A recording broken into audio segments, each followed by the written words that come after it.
Perkenalkan, nama saya Kristiadi Gelendo, NIM 20012120 dari kelas 3 di KWG.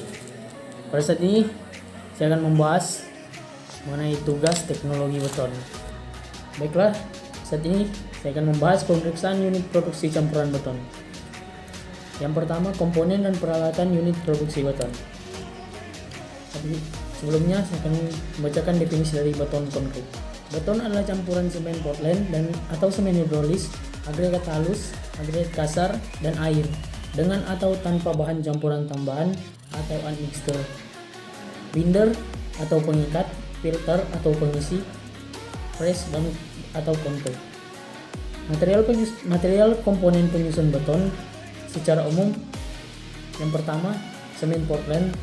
Semen adalah bahan pengikat hidrolis yang terbuat dari penggilingan halus atau clinker dan gips.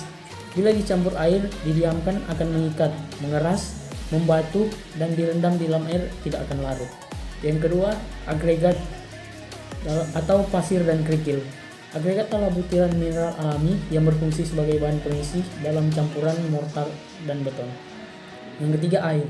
Air diperlukan pada pembentukan semen yang berpengaruh terhadap sifat kemudahan pengerjaan adukan beton atau workability, kekuatan susut, dan keawetan beton. Yang keempat, admixture. Admixture atau bahan campuran adalah bahan yang bukan air, agregat maupun semen yang ditambahkan di dalam campuran sesaat atau setelah pencampuran. Selanjutnya, peralatan produksi campuran beton semen atau batching plant. Batching plant, triple mixer, power mixer. Yang pertama itu beton ready mix. Selanjutnya dia akan membahas pemeriksaan kelayakan operasi instalasi pencampuran beton atau concrete batching plant. Yang pertama itu pemeriksaan tahap 1. Pada pemeriksaan tahap 1 ini, pemeriksaan dilaksanakan terhadap kondisi teknis semua bagian atau komponen peralatan, di mana peralatannya dalam keadaan tidak dihidupkan. Kondisi teknis dimaksud antara lain misalnya dinding silo, sobek atau berlubang, aus, patah, pecah, ada bagian tidak lengkap atau sama sekali tidak ada, serta kerusakan-kerusakan lain sejenisnya.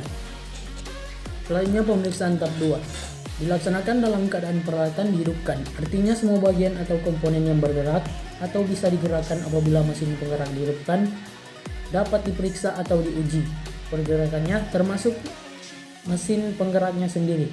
Komponen-komponen yang bergerak atau hidup tersebut diperiksa apakah pergerakannya baik dan lancar atau normal, atau tidak lancar atau tidak normal, atau mungkin sama sekali tidak bisa dihidupkan atau tidak bisa digerakkan.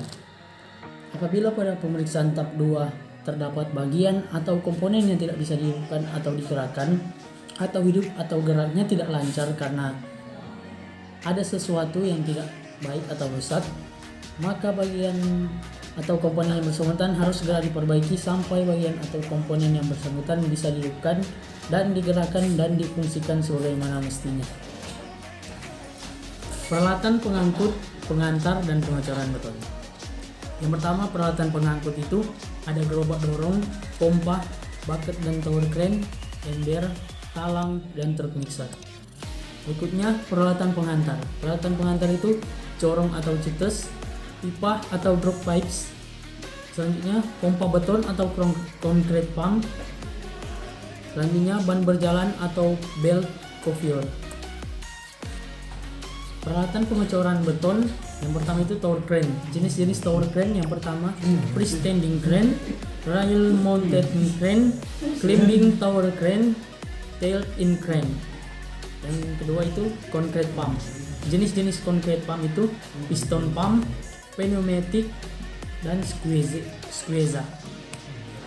Pengendalian mutu produksi campuran beton. Beton harus dibuat sehingga memenuhi 3 kriteria pokok. Yang pertama itu kemudahan dalam pengerjaan atau workability. Yang kedua itu kekuatan atau strength. Dan yang ketiga itu durabilitas atau durability. Kemudahan dalam pengerjaan atau workability. Beton bisa dikatakan mudah dikerjakan jika mempunyai sekurang-kurangnya 3 sifat utama, yaitu kompaktibilitas, yaitu beton yang dipadatkan sehingga rongga-rongga udaranya menjadi hilang atau berkurang. Yang kedua itu mobilitas, yaitu beton yang dapat mengalir ke dalam cetakan beton yang dicor. Yang ketiga itu stabilitas, yaitu kemampuan beton untuk tetap menjaga sebagai massa yang homogen, koheran, dan stabil selama dikerjakan dan digetarkan tanpa terjadi pemisahan butiran atau segregasi dari bahan utamanya. Kekuatan atau strength.